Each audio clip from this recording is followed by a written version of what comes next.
witnessage.com. Welcome to UFO Headline News with me, Heidi Hollis. Today is Tuesday, November 28th, 2017. Blasting off with UFO reports. There's a UFO sighting in Roy, Washington, July 18th, 2017. A star-like lights blinking and forming a triangle that elongated. The witness goes on to state, I was driving to work and only a very short distance from my home when I noticed blinking lights in the distance. It was through some trees, and I thought at first that it was a cell tower. But then I remembered that there is no cell tower or any other sort of lighted tower out there. The trees were obstructing my view, so I waited to pull over until I had driven out where there was no obstruction to my view, and I pulled over onto the side of the road. It only took approximately 15 to 30 seconds to get out of the treed area into the clear view and parked. I got out of my car to observe them. The lights were quite a distance from me, probably at least a mile out, but less than a mile and a half, I think. They were at the skyline, and I noted that it was interesting that they seemed to be doing a sort of design in the sky. I saw one star-like white light fly straight up and then suddenly stop. And then two other star-like lights, slightly smaller than the first, flew down at angles to the central one so they formed a triad. Then another light came straight down to form an elongated diamond. Then one by one, they blinked out. The big one in the top center was the last to blink out. It stayed there blinking, and then slowly faded its light out. There was something else. The bigger light did that was strange, but I can't remember where it fit in this sort of dance they did. It was blinking and then suddenly got brighter, and from its left side it seemed to fling out these sparks of colored light in an arch that dissipated quickly. The lights were blue, red, and green. It almost looked like what you would expect from a firework, but there was no sound, and it was more controlled. Thank you for this opportunity to tell my observation, the witness states. I first told it to another site, and someone called back, left a message. Probably soldiers from the base practicing jumps, is what they said. It did happen near the base, but if those were soldiers practicing parachuting, they have got some pretty wild moves and are able to control their flight path very well, even disappearing briefly and then coming back in a whole different place. Our next sighting is in Collinsville, Illinois. Observed several orbs, 200 plus feet in the sky. The witness states, Thanksgiving evening, November 23rd, 2017, just before dusk. I was outside placing Christmas lights on a small tree in the yard and just happened to look up in the northeast direction. As I was standing there looking at the tree I was decorating, noticed several small white objects, probably 6 to 10 of them, seeming to just float around up in the sky, estimating them to be over 200 plus feet up. I thought at first someone must have released some helium balloons or something. I watched for a minute or two and saw that they moved a little in a northern direction, all in a scattered pattern, which is why I first thought they might have been helium balloons moving through the upper winds. I then observed them from a circular position, still in that spot, for a few seconds, and move a little to the south. Then they seemed to scatter a little and just disappeared, either due to the distance and moving upward. I kept looking for them, and about 15 seconds later, they reappeared again in a semi-scattered position, some still in a circular pattern, with a few moving away from the circle to the south. It looked like orbs or small circular objects. I went to go get my wife and stepdaughter and 2 of my granddaughters to take a look at these things. My wife came out onto the porch, and when she came over to where I was observing them, we could no longer find them in the sky. From the time I spotted them until I could not see them anymore was about 10 minutes. They could have already been there longer before I noticed them. Who knows? Anyway, never have seen any UFOs or orbs in my life, but thought this was really strange. I don't think upper winds would tend to move the objects like this, and thought it might be noteworthy. A blast from the UFO past. A black triangle sighting in Angola, Indiana, in August 31st, 1962. Dark gray to black, large, 50 to 100 foot diameter. No lights until after the hover. Then the 3 cylinders in a triangle pattern lit up inside, maybe 10 to 15 foot deep by 5 to 8 foot diameter. Blue-green, glowing mildly light, circling arrow. The witness states, I have now turned 65. This happened when I was around 10 years old. I just read a latest UFO sighting report. They mentioned lights in a triangle pattern. This is similar to what I saw eventually after the hover just above me. So I have decided to tell this event after all of these years. It happened a few miles outside of Angola, Indiana in 1962. My father was a college professor. One day, a former aero student of his came flying over our house, out in the country, in a huge Goodyear blimp. He threw out a long rope to me out in the backyard, and I caught it. He opened the big side window, shut off the blimp engines, and yelled, "Is your dad there?" "Yes," I said, "I'll get him." Dad came out. The pilot yelled, "I will land, and you and your son hop in."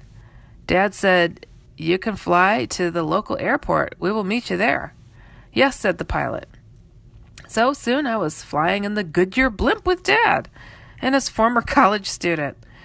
The reason I tell you this is the spacecraft came in a few days later and hovered less than 100 feet above me, exactly where the Goodyear blimp hovered a few days before throwing me the rope. It was 9 to 10 p.m. one night.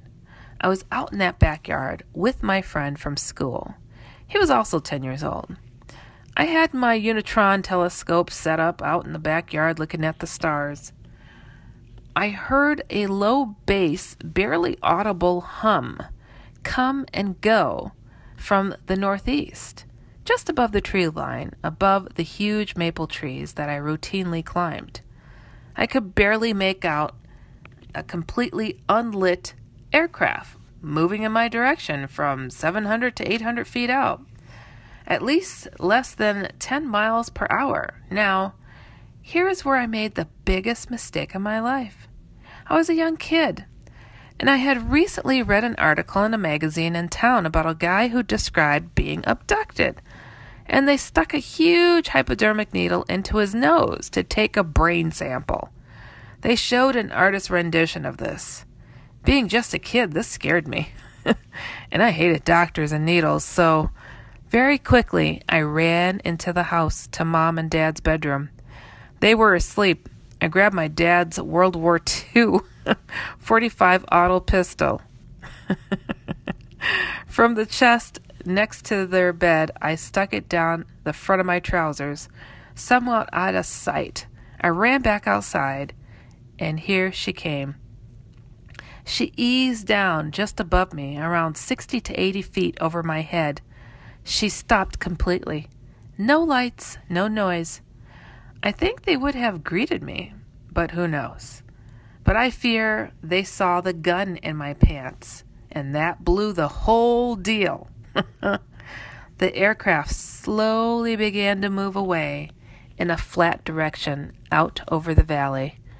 After it got out about 200 to 300 feet away, she lit up what I believe were her engines. In the belly of the aircraft, sitting in a perfect triangular pattern from each other, were 3 deep cylinders going up into the base of the aircraft. They had not been visible before until they lit up with the mild blue-green glowing light. Now, I had some light so I could see now up close and look up inside those possible engines with my Unitron telescope. I selected a 50 or 60 power lens off the roller of lens on the scope since she was still so close.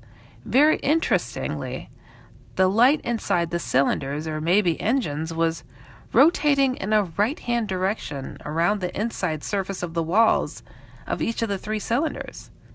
Next thing happened, I thought she was going to crash. She began to tilt to the right, then come back up level, then tilt to the left. It was like she was trying to just get the right angle as I began to gather she wasn't crashing. She was getting set up to go. She nosed up to about 50 or 60 degrees. The lights got a little brighter in her belly. Next, she lit out, climbing fast. I increased the magnification at 200 power, then 400. Then finally, using the Barlow lens and my Unitron refractor scope, I was at 600 power as I recall. Then she disappeared out amongst the stars. She looked like any other star, then gone. Me, this little kid, was totally enlightened, and also very unhappy with myself for grabbing the gun, because it likely caused me to miss the chance of a lifetime. I may have had the chance to explore the universe with them. I have never seen them again through my 65 years of life. A few minutes later, my dad came running out and said, "Give the gun. What are you doing?" I pointed to the sky and told him what had just happened. He said, "You're just seeing things. Don't tell anyone what you just told me, or they will think you may be sick or crazy and send you away." So all my life to now, this has been locked inside of me. I just learned about MUFON, so I have decided to tell you people what happened. I am glad to be here that other people have recently seen what may be related to the same triangle-lit aircraft, or should I say, spacecraft. I am in hopes that they are back here, and maybe they have the power to stop the human race from destroying this planet. They must think we are a ship of fools. If they gave me another chance, I would quickly climb on board with them in a heartbeat. Dabs into some mystery science is up next. UFO sightings. Is the government withholding an interest in alien life? This article, along with others exploring the possibilities of alien life and other mysteries hidden beyond the stars, is featured in Newsweek's special edition, Life Beyond Earth? The Mission to Find the Answer.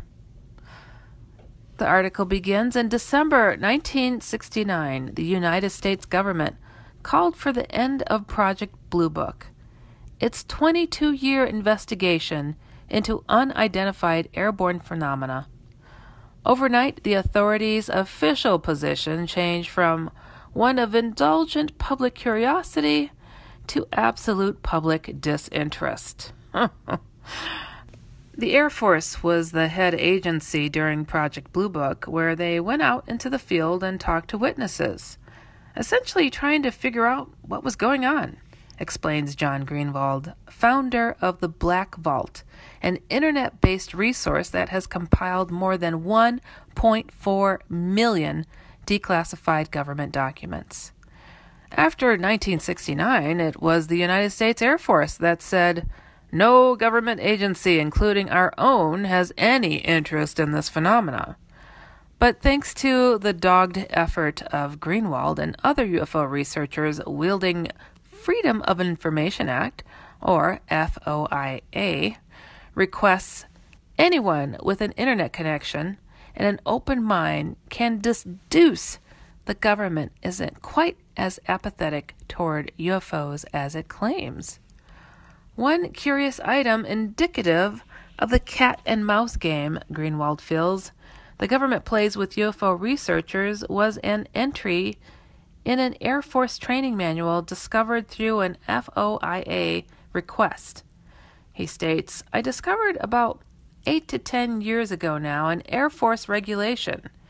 New York & Company is the best-kept secret for great fashion at amazing prices. The new holiday collection has arrived, and their gift to you? It's all on sale, featuring all sweaters, buy one, get one free. From perfect outfits for your holiday parties to hundreds of spectacular gifts under $25, they have something for everyone, including new arrivals from their exclusive celebrity brands from Eva Mendes and Gabrielle Union. Hurry and check out the best deals of the year from New York & Company.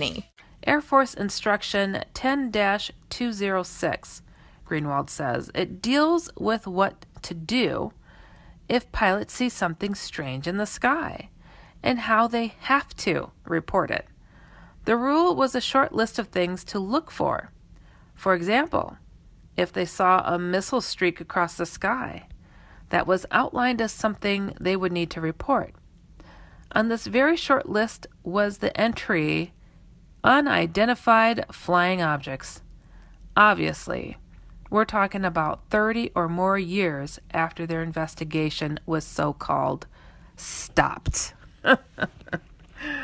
Wow. Continued mystery science dabs. The Black Vault launches TBV investigations for UFO research, and it needs serious investigators who want to take part. For the past couple of years, I have developed an idea to bring together investigators and researchers to tackle the UFO phenomena, states Greenwald. To sum it all up, TBV Investigations has the potential to be the largest assembled group of participants to investigate this phenomenon ever. But it needs your help to achieve that goal. He states, my involvement in the UFO field has lasted more than 21 years, and it is still going strong. I have been responsible for requesting and archiving more than now 1.7 million pages of U.S. government documents and distributing them freely to anyone who wants them on the internet. The UFO phenomenon has always been the most popular and most sought after of the documents that I have ever put out online. The Black Vault has become a popular spot for UFO enthusiasts. During this time frame, I've seen many UFO groups come and go, and I've seen many researchers, investigators get frustrated, even to the point of leaving the field entirely over the politics in the material being presented. My aim with this project is to change that. TBV Investigations offers a massive technological infrastructure to use for this endeavor, which includes a public case file database. This case file database is the public's tool for pursuing the case files. Everything all investigators create and want to share can go into this database to show the public who we are and what we do. No work is ever hidden or shielded behind a paywall. The case file database has maps to pinpoint a sighting location, ability to embed videos, photographs, galleries, and much more. Next, a case ticketing system. Behind the scenes, I have built a case ticketing system that tracks each and every case that comes in. Each investigator has access to this system with a unique login password. The system has the ability to assign a case to one person, or investigators can build a team of 3, 10, 100, even 1,000 people to collaborate on. Each member then gets to see and add information to the cases they have been assigned. Investigators can message each other, add personal notes that no one else sees, and they could communicate directly with the witness, all from one advanced system. John Greenwald goes on to say, an advanced toll-free telephone system to report a case. The general public can also use a toll-free hotline to call in and report their case. During this process, the system will ask for them to type in their state, And once they do, their call will be routed to the appropriate investigator or team of investigators, meaning an entire group of phones spread out across America will ring, and the call goes to the first one available to answer. The system allows investigators to work together, all while no one person is getting overloaded with a workload that isn't manageable or desirable. He goes on to state, this system offers investigators a way to have unlimited long-distance calling to conduct their casework. And I've invited participants to use it for personal calls as well, he states. The ability to record a phone call with the push of a button, and it includes all the free calling features like conference calling, caller ID, call waiting, etc. John Greenwald states, I have assembled a very small group of like-minded individuals from various backgrounds to help me finalize the nuts and bolts of how this will work. They all have been instrumental in helping me get this project off the ground. You will meet them all very soon. At this stage now, it's time to launch. But I need the serious investigators who will want to take part in this to make it all work. There are many different ways you can help, and helping does not always mean you have to be, quote, in the field. So don't hesitate to reach out and tell me any aspect you'd like to be involved in. This includes in part, and in no particular order, John Greenwald goes on to say, 1. Interviewing witnesses. 2. Field investigating. 3. Report writing. 4. Case data entry. 5. Fielding phone calls. And 6. Organizing caseloads. If you're interested, please send a message to John Greenwald. Just type contact@theblackvault.com. He invites people to tell him about yourself, your background, and why you'd like to take part. And he'd love to pay everyone, but know in advance that this is simply volunteer with many working parts. And he goes on to say, I know there are many, quote, UFO research groups out there with great people that produce great results. I'm not trying to compete, but rather I want to add a new approach. I have brought together my experience for the past 21 years, not only with computers to build the technical side, but as a researcher, and I see what is needed and why. That's why TBV Investigations is all about. I feel this is unique enough to launch it, powerful enough to achieve results, and much needed by the general public to see hard work in a transparent environment. You can help make it the success I know it can be. I look forward to hearing from you. And he states, if you're interested, again, write him an email at contact@theblackvault.com and let him know what you would like to do. That is fantastic. John Greenwald with theblackvault.com. Now it's time for a paranormal point. This story is called The Shoe in the Riverbed. The witness explains, this happened a few years ago. I had been through a tough divorce from my high school sweetheart, and my best friend, let's just call him Al, distracted me by going on random road trips with me. One morning, we decided to just jump in my car and drive to Carlsbad, New Mexico. At this point in my life, I always had a digital camera with me. I like to take pictures at random, thinking of myself like an amateur photographer.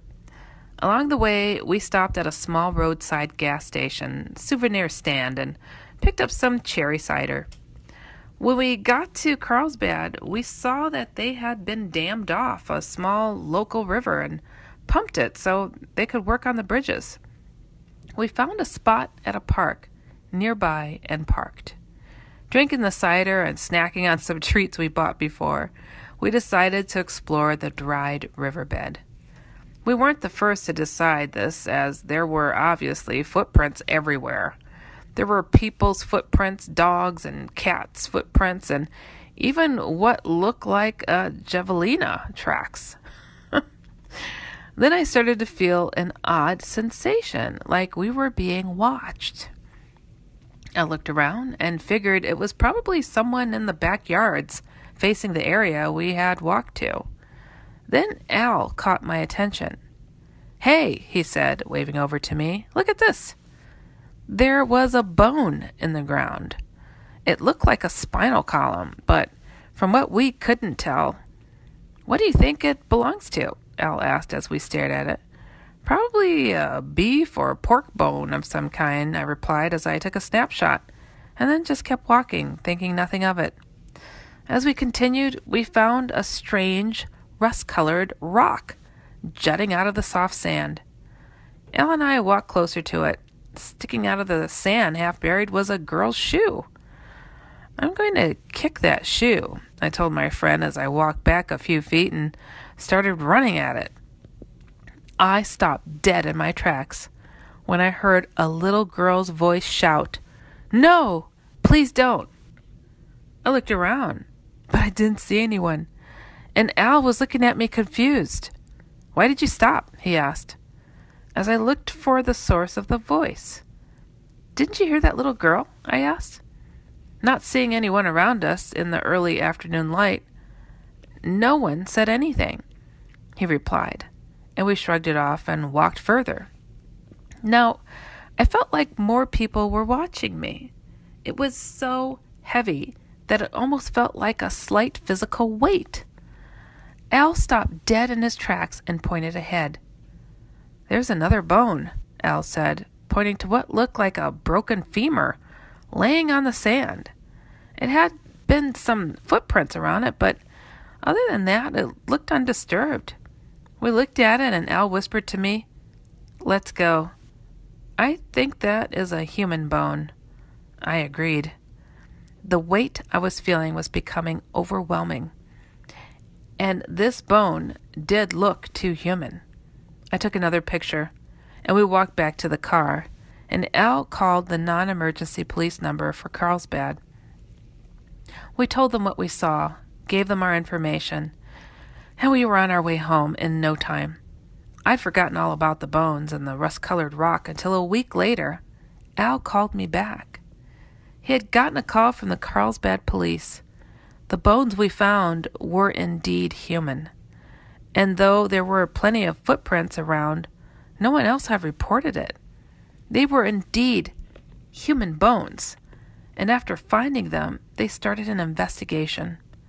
Al told me that the police had started an investigation and had questioned them. They asked about the rust-colored rock and how we found the bones. After, they explained that it wasn't a large rock, but the remains of a pickup truck that had disappeared along with a family of 3, a man, a woman, and their daughter. Upon investigation of the area, they found a shoe sticking out of the sand. Inside of it were the skeletal remains of a girl's foot. Thinking back to it made my blood run cold. Was the unseen voice I heard that of the dead girls? My thoughts were interrupted as Al finished what he was saying. Anyways, we helped close a cold case from the 80s. So good job there. Wow. Thank you for listening to UFO Headline News with me, Heidi Hollis. Be sure to check out ufoheadlinenews.com daily. And also tune into my other weekly show, The Outlander, Fridays, 9 p.m. Eastern, 8 p.m. Central. And catch my paranormal comic, The Outlanders. Direct links can be found on HeidiHollis.com or just come to InceptionRadioNetwork.com. Remember, always to keep informed and inspired.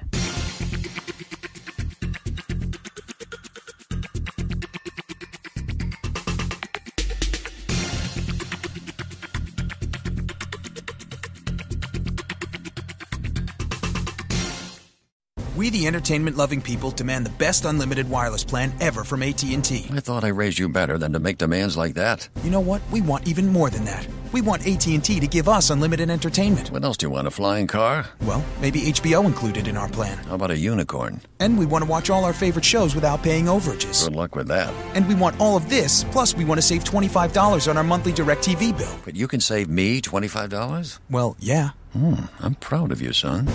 Only AT&T offers you unlimited data with HBO included and never pay overages. Visit your local AT&T store and get AT&T Unlimited Plus, our best wireless deal on unlimited data. Plus, save $25 per month on DirecTV. It's entertainment your way. Requires activating HBO at att.com/unlimited with HBO. Benefits starts within 2 bills. Plan includes stream saver. After 22 gigabytes of data usage, AT&T may slow speeds. Must buy AT&T Unlimited Plus and DirecTV before November 11th to get the monthly savings, which start in 3 bills. Prices and channels subject to change. Coverage and other restrictions apply. See store for details.